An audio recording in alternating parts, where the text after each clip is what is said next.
I'm Byron Diviner, and this is my story.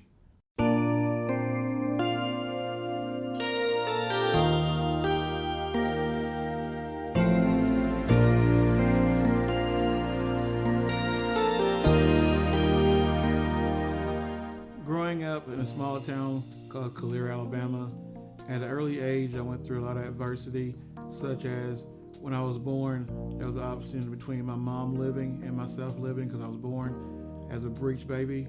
But at a young age, even 2 months old, when I started living with my great-great-grandmother, Katie Gators, my mom one night left me on her steps one night.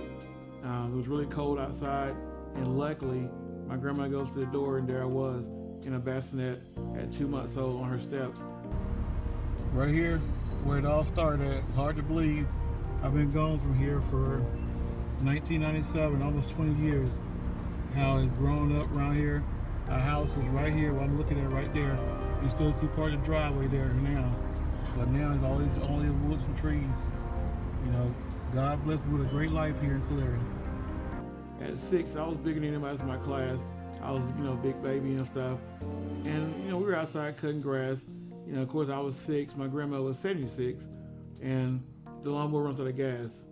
When it ran out of gas, we had just got a barrel we burned trash in, a brand new barrel. And I said to myself, I'm gonna make my grandmother proud. So I took some gas, because I can get the top of the lawnmower to put gas in there. I poured gas in the barrel, then I poured gas on top of the barrel, took a match, and threw off in the bottom of the barrel and looked over in there. When I did that, the barrel exploded in my face. It burned me. I had 2nd and 3rd degree burn that started right here all the way down to my chest. And I ran in the house, I touched my face like this with my hand, and all my skin was in my hand. And screamed at my grandmother, and she saw me, and of course we didn't have a car. She called one of our neighbors, one of our cousins, to actually come get us and take me to the emergency room. From about age 9 to 14, I went through the tragic part of being physically, mentally, and sexually abused by my mom growing up. Living with my great-great-grandmother, she would actually leave on 3 days a week, go to senior retirement. When a bus would pick her up and take her down from 9 o'clock to 1 o'clock, my mom would come over to the house, either physically, mentally, and sexually abuse me as a child.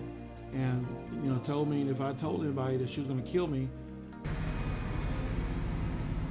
Ricky Young Karen Stadium, where I played my football at in high school here in Calera. Well, my senior year in high school came around, time to graduate, and I was being recruited heavily in college, by several schools, Georgia, Alabama. They all recruited me real heavy. Well, I realized right then how important academics was, and I actually faced the option of not graduating because I had all my classes, everything was in line. I had one class that I was struggling in. I had like a 59 in that class to actually, it was world history. To, if I pull it up, I wasn't gonna be able to march. So, and it came down to my final. And that final, I'll never forget, my teacher was Miss Lewis. I had to make, high on my final. And through high school, I never studied whatsoever. I was actually studied this time and made an A on the test. And I realized right then, hey, if I study, I could be an AB student. It shows the overlook how Calera has changed over the years since I left here. Look at the growth. You got the new high school up here. The one thing about it, once you're from Calera, you always be from Calera. And so now, fast forwarding about 10 years later, I sit here and realize that I have a very compelling story.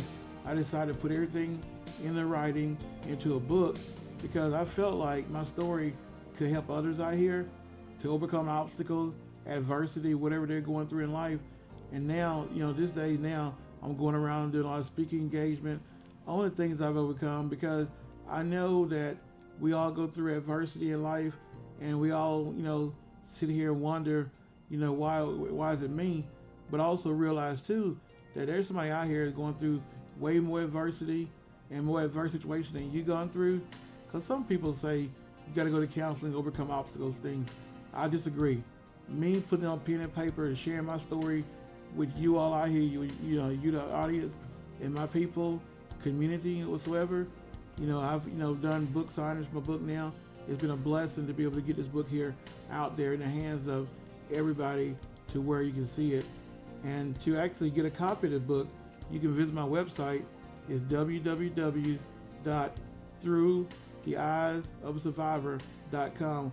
And just, and for speaking engagements also, you can contact me for a speaking engagement at byrondiviner@gmail.com or by phone 205-225-1588.